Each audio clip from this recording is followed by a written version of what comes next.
what is the difference between multi-cloud strategy and multi-vendor strategy? We have seen in the past that during the survey that we did in August last year, 72% of the customers had expressed their plan for multi-cloud strategy, and we are observing that unfolding in the region. However, there are some interesting insights that I wanted to share with you. What we are seeing is actually what customers are doing for multi-cloud strategy is actually falls under multi-vendor strategy, and I'll explain what I mean by that. What we are seeing is some business units or some applications are being deployed on cloud vendor A or cloud platform A. Another set of applications are being deployed on cloud platform B, and so on and so forth. So basically you are just leveraging two different platforms for two different and multiple applications.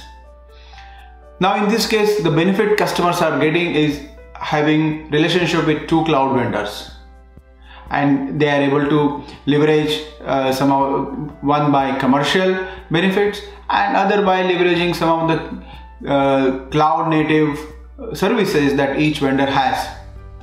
But is this giving customers a real multi-cloud, the benefits of real multi-cloud platforms?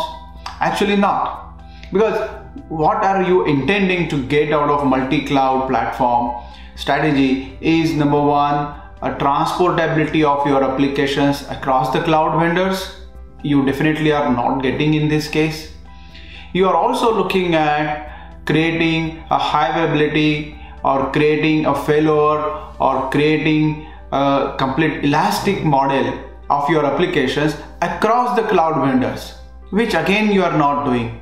What customers are doing, one application on one cloud platform, another application on another cloud platform, and in this case, by doing so, you are getting tied down to that cloud vendor's platform, cloud vendor platform A, cloud vendor platform B. So that real freedom that you wanted, you are not getting that. But nevertheless, it is good to have this, to start with this multi-vendor strategy. For your multi-cloud or real multi-cloud strategy, Kubernetes plays a very important role. And I would say not just any Kubernetes, a real true open source Kubernetes plays an important role. Because today you have Kubernetes also available as a PaaS platform from some of the vendors, and that again takes away your freedom. But we will talk about it in more detail some other time. We have a webinar coming up wherein we are going to share the role of Kubernetes in multi-cloud strategy. So if you have not registered yet, please do so. Check our website, check our webinar page, register, attend, and really prepare for your real multi-cloud strategy. Stay tuned. We'll have insights on some other topics, more topics in coming times. Thank you. Have a great time.